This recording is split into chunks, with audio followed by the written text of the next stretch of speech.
Rockies got swept in a 3-game series against the Phillies. Reds, they've lost 3 of their last 4 games coming in. Second batter of the game, nobody on, 1 out. Ellie De La Cruz. Love this guy and his talent. Crushes one deep to center field for a solo shot. Reds lead 1-0. De La Cruz, first player with 8+ home runs and 17+ stolen bases the calendar month since at least 1901. And plenty of run support for Nick Lodolo, who was dealing. Bottom 4, Reds at 4-1. Lodolo gets Manny Machado strikeout. Next batter, Lodolo gets Xander Bogaerts to chase one out of the zone, make it 9 Ks.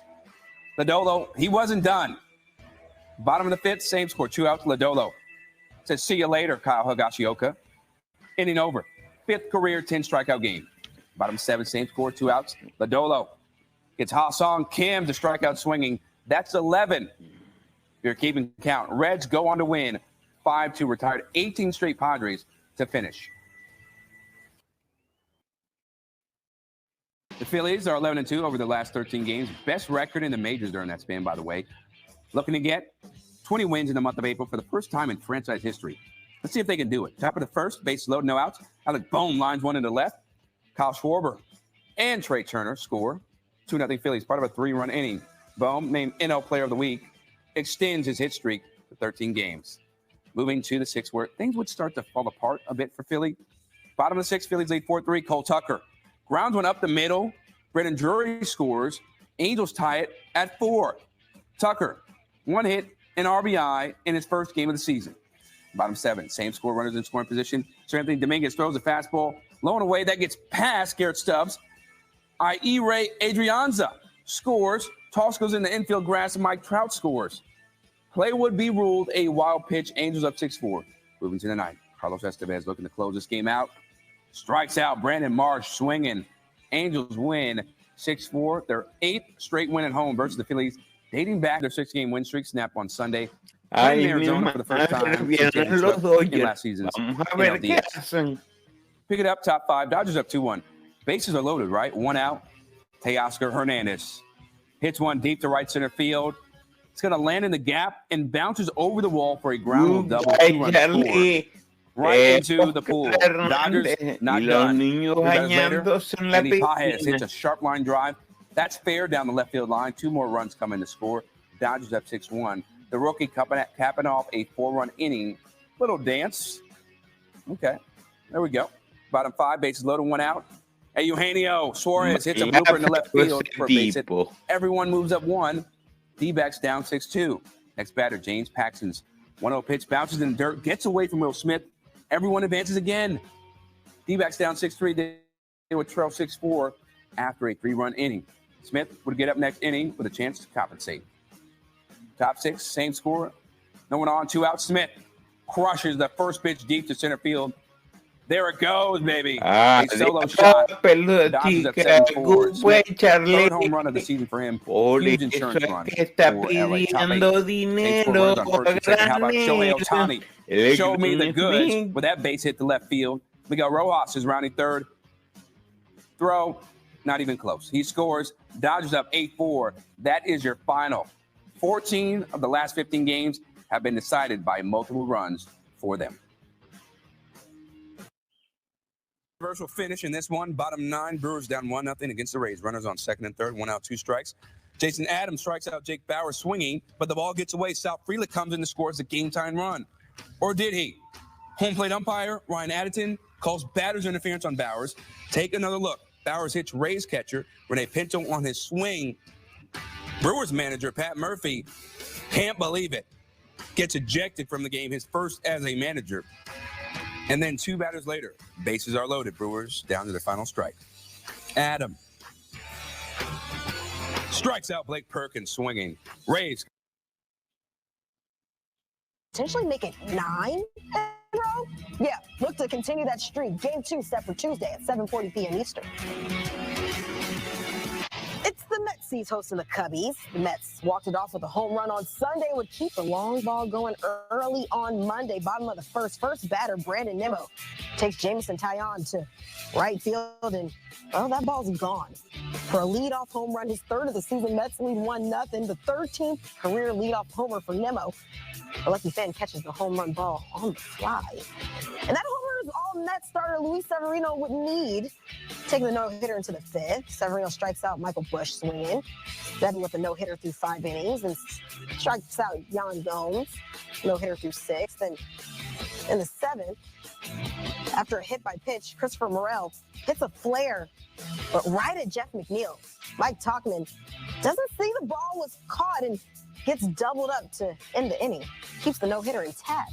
Severino through 7, no hits, no earned, 1 walk, 5 strikeouts, and 79 pitches. Steven Matz in 2016, taking the no-hitter into the 8th after a leadoff walk. Dansby Swanson hits a flare into center Y bueno, el Severino anda haciendo de la suya. Por eso es que la gerencia de los Yankees es de muy mal gusto, es maluquísima. The throw is not in time. Michael Busch scores. Game's tied at 1.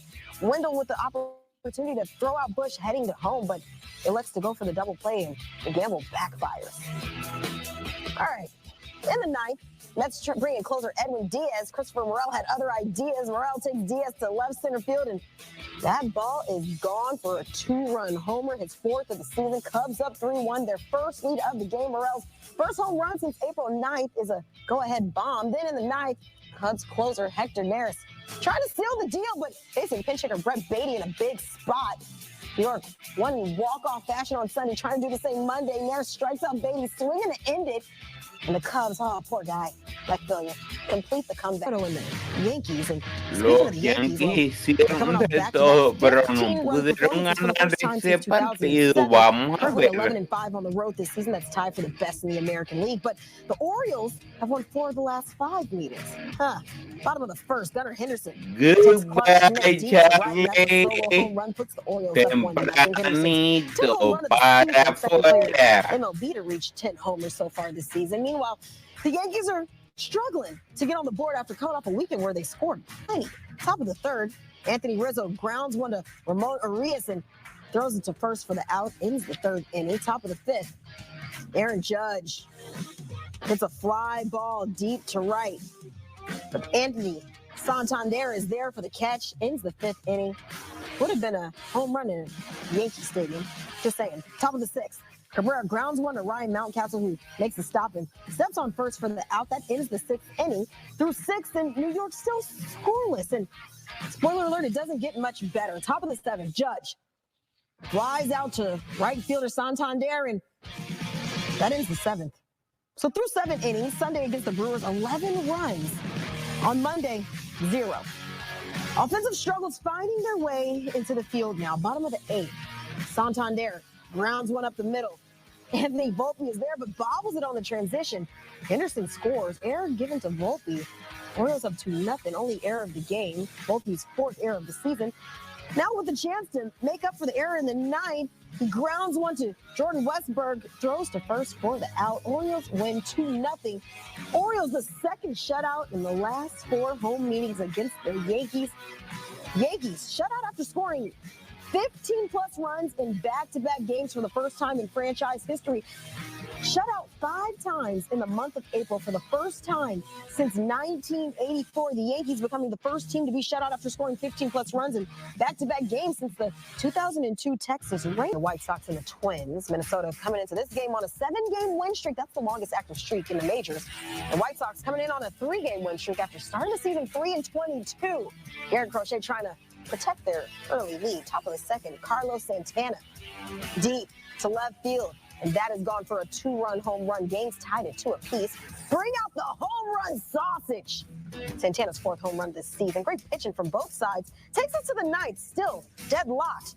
Max Kepler lines this one to right field. Byron Buxton comes in to score the go-ahead run. Twins up 3-2. Kepler came in for Manuel Margot in the 6th and delivers right here. Bottom of the 9th, Caleb Thielbar strikes out Corey Lee, swinging it in the game. The Twins win 3-2. White Sox, that loss snaps their 3-game win streak.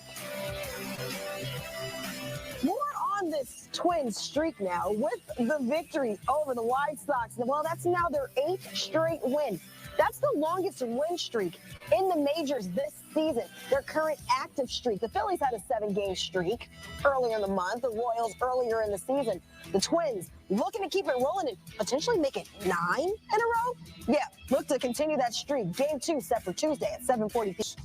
Cleveland moved up 3 spots to 2, even with those 2 losses at Truist Park. Biggest riser this week, Twins up 8 spots to 15. Biggest faller, Rays down 9 spots to 22.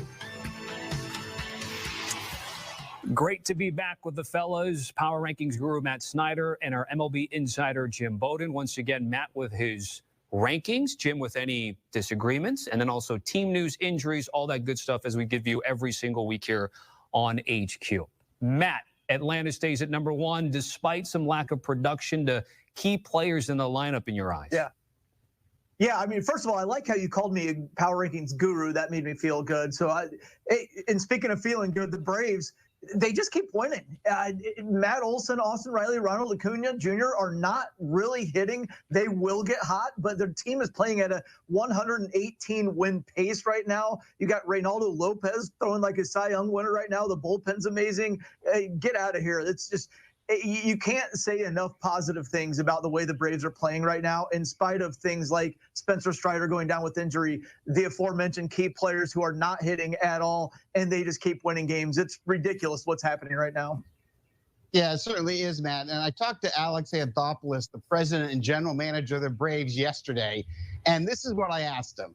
I said, if I had told you that in the first month of the season, Spencer Strider would have elbow surgery and be out for the year, Ronald Acuna would have 1 home run, Matt Olson would be hitting .212, Austin Riley would be hitting .234, Sean Murphy, your catcher, would have played in 1 game, and yet you would not only be in first place, but you would be on the top of Matt Snyder's power rankings of all 30 teams at the end of April.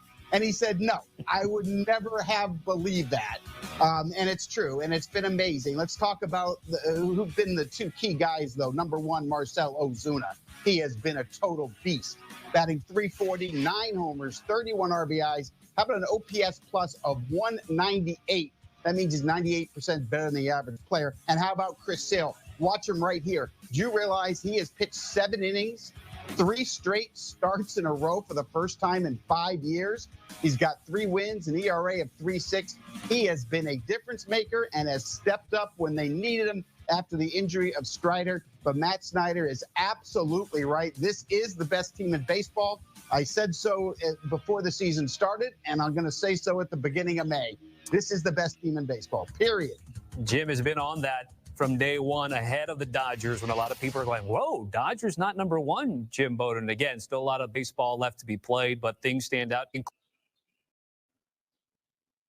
Maybe that sweep gets them out of the cellar of Matt Snyder's power rankings because the Miami Marlins are sitting right there. And I mean, I guess we're splitting hairs here, but just in terms of the very bottom of that list, be honest, Matt, how much time did you spend on this thing?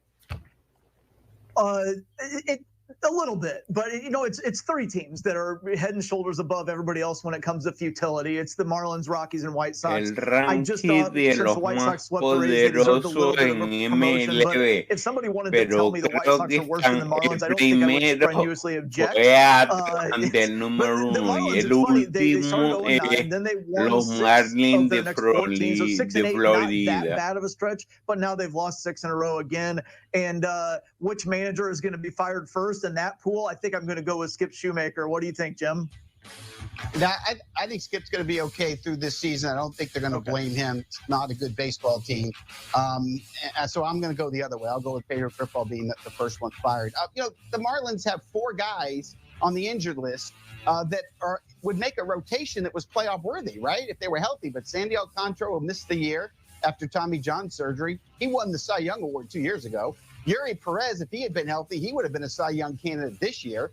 Jesus Luzardo is a legitimate number 2 starter, and Braxton Garrett has the potential to be the same, but they're all on the IL. Alcantara, Perez, and Luzardo with elbow injuries, Garrett with the shoulder, and that's been huge for them. And they missed the 35 home run bat of Jorge Soler. Rookie GM Peter Bendix really didn't do anything in the offseason to improve the offense outside of bringing in some speed with Nick Gordon and Vidal Brujan. And look, it's not a good offensive team. It's not a good defensive team. You got Jake Berger on the injured list right now as well. So, look, the Marlins are going to finish in last, just like the White Sox and just like the Rockies. And those three teams are going to be on the bottom of Matt's list week in and week out. They may change places a few times. I think the White Sox will end up at the bottom of the list when it's all said and done because their pitching is just so bad. But, yeah, they belong on the bottom. I missed you guys. I mean, we had Jim doing hardware store references. I have Matt Snyder doing strenuously eject, like A Few Good Men. Do you object? No, I don't object. I strenuously eject there. I'm glad you got that because I didn't think I needed to say it was Sam Weinberg, but I was hoping that you guys. Who's it going to be? You, Lieutenant Weinberg? I got you, Matt Snyder. I got you, Jim Bowden. Guys, thank you. Certainly appreciate it. Check out Matt Snyder's entire list on CBSSports.com. Notable MLB games tonight. What stood out to me, Yankees, Orioles, Schmidt, and Rodriguez, your probables. Cubs and Mets, Tyone and Severino. And then also, of course, the top 10 matchup, Braves and Mariners with free.